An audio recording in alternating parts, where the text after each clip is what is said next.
उस पठान को भी सलाम पेश करता हूँ, उस पठान को भी सलाम पेश करता हूँ कि जिस रमजान में जिसके बेटे ने चोरी की और चोरी करके पीछे से कोई दूसरा पठान पहुंचा, डस डस डस मारा।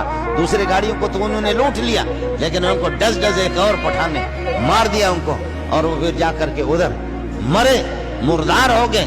और मुर्दार होने के बाद अब पठान जमा हो गए कि जी उनकी नमाज जनाजा पढ़ाएंगे, लेकिन वो पठान अब्बा सलाम पेश करता उसको। उसने कहा खबरदार, मेरे बेटे का जनाजा, उनकी नमाज जनाजा कोई मौलवी न पढ़े। कोई बेगैरत मौलवी होगा कि इसकी नमाज जनाजा पढ़ाएगा, मैं उस मौलवी को भी न मठ लूंगा।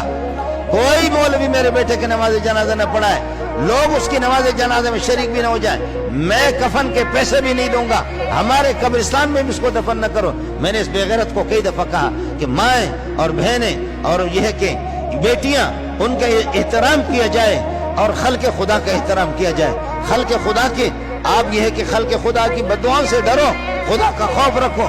मैंने अर्ज किया सिर्फ 7 बंदे उसकी नमाज जनाजे में शरीक हो के, बाकी कोई नहीं हो।